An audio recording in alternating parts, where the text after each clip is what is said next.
Hello everyone, welcome back on my channel. आज फिर एक नई कहानी के साथ जो कि है सुजाता नाम की। वो अपने मम्मी पापा के साथ एक छोटे से टाउन में रहती थी और काफ़ी खुश भी रहती थी।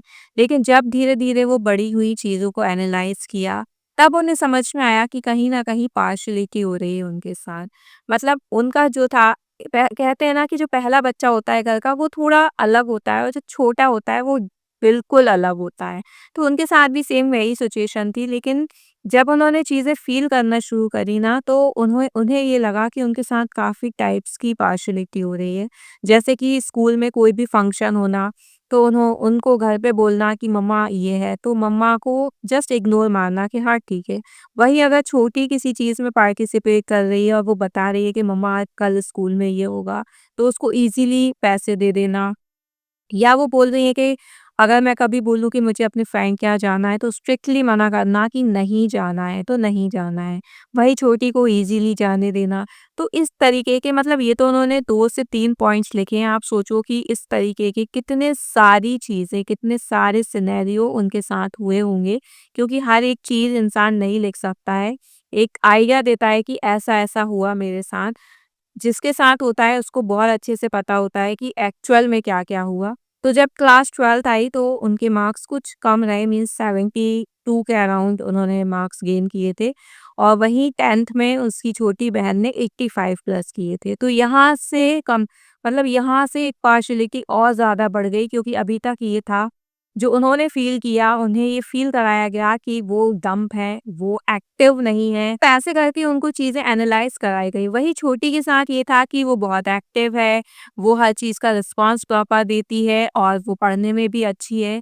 तो ये कंपैरिज़न आप सोचो कि इतना ज़्यादा बढ़ गया ना कि उनको एक टाइम पर अपनी ही बहन से नफ़रत होने लगी और सीरियसली वो लिखती भी हैं कि एक टाइम पे उन्हें इतनी नफ़रत हो गई कि यार ये क्या है? मतलब ये मेरी बहन है, मेरे ही घर में हर चीज़ बस उसके लिए प्रोवाइड करना, तारीफ़ भी सिर्फ़ उसकी करना, मुझे कुछ समझना ही नहीं। और ऐसे करते-करते टाइम बीता तो उन्होंने अटेम्प्ट भी करने की कोशिश की, मतलब उन्होंने वो स्टेप उठाने की कोशिश की जो नहीं उठाना चाहिए। लेकिन वही है कि उनकी एक फ्रेंड ऑन द स्पॉट वहाँ पर आई, तो उसने उसको रोका और फिर उससे पूछा कि एक्चुअल प्रॉब्लम है क्या? तब उसने बहुत ज़्यादा रो-रो के अपने सारे सिनेरियोज़ बताए कि यार मेरे साथ ऐसा होता है, मेरे घर में मेरी बहन को इतनी इम्पोर्टेंस दी जाती है, मुझे नहीं दी जाती। तो उसकी फ्रेंड ने बोला अभी कि मैं तुम्हारे पेरेंट्स से बात करती हूँ, होपफुली सब कुछ ठीक होगा।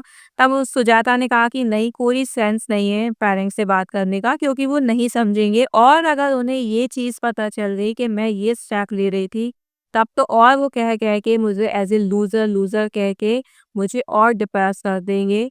मैं कोशिश करूँगी इन चीज़ों से थोड़ा बाहर आऊँ। तो उसकी फ्रेंड बोलती है डेफ़िनेटली तुम बाहर आओगी और मैं तुम्हारे सपोर्ट में हूँ, मैं तुम्हारे साथ हूँ। चीज़ें अगर कुछ भी अप एंड डाउन हो रही हैं घर में, तो तुम मुझसे शेयर कर सकती हो। हम होपफुली इन चीज़ों से बाहर आएँगे और तुम्हें अच्छे से इन चीज़ों से निकाल के आएँगे। तो उसको बहुत थोड़ी-सी हिम्मत वहाँ से मिली, क्योंकि यार देखो, फ्रेंड्स भी ना एक ही एज ग्रुप के होते हैं और ठीक है, उसने उस टाइम उसे बचाया, उसको समझाया, उसको समझ में आई। लेकिन फिर से वही घर पर सेम सिनेरियो रहता है ना, तो इतना ईज़ी नहीं होता उन चीज़ों से बाहर निकलना। लेकिन धीरे-धीरे करके उसने कोशिश की, फिर उसकी फ्रेंड ने कहा कि कुछ हम सीख लेते हैं, तो इन लोगों ने पार्लर का कोर्स भी जॉइन किया, तो साथ में पार्लर का कोर्स सीखने जाना, आना, फिर उधर साथ में वर्क करना, तो काफ़ी चीज़ें फिर धीरे-धीरे जो है ना सुजाता सोशलाइज़ हुई और उसको फ़ील हुआ कि यार ऐसा नहीं है कि घर पर जो एनवायरनमेंट है सेम बाहर भी है। बाहर उसकी चीज़ें पसंद आई, मतलब जो कोर्स उसने 6 मंथ का किया था, 3 मंथ बाद ही उसकी जो सिखाने वाली थी वो काफ़ी तारीफ़ भी करने लगी, ये बोल के कि यार तुम चीज़ें अच्छे से ले लेती हो, मतलब कैप्चर कर लेती हो, एक बार में चीज़ें तुम्हें समझ में आ जाती हैं और तुम काम भी अच्छा कर रही हो। तो वहाँ से वो मोटिवेट होना शुरू हुई। उसे लगा कि नहीं यार, ऐसा नहीं है कि पेरेंट्स ऐसा बोल रहे हैं तो मैं ऐसी ही हूँ, बाहर मैं कर पा रही हूँ, लोग मुझे अच्छा बोल रहे हैं, इट मीन्स मैं कर सकती हूँ। और फिर वहाँ से उसने धीरे-धीरे हिम्मत की अपनी और एक आज वो अच्छे से अपना खुद का पार्लर चला रही है। तो आप सोचो, एक इंसान किसी का टर्निंग पॉइंट बन सकता है। अगर उस टाइम वो फ्रेंड उसके यहाँ नहीं आई होती, उसके पास नहीं आई होती, उसने नहीं समझाया होता, तो वही सुजाता आज शायद इस दुनिया में नहीं होती।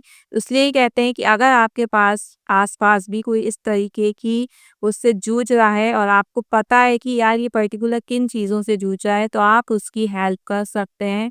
आप एक बार उसे समझा सकते हैं कि यार देखो ऐसा है, लाइफ सबकी ऐसी चलती है, प्रॉब्लम सबकी लाइफ में होती हैं, बस उन्हें बैलेंस कैसे करना है वो हमारे हाथ में होता है। तो हो सकता है कि उस पर्सन का एक टर्निंग पॉइंट हो आपके इतना ही समझाने से और वो भी अपनी लाइफ को एन्जॉय के साथ अच्छे से जी सके।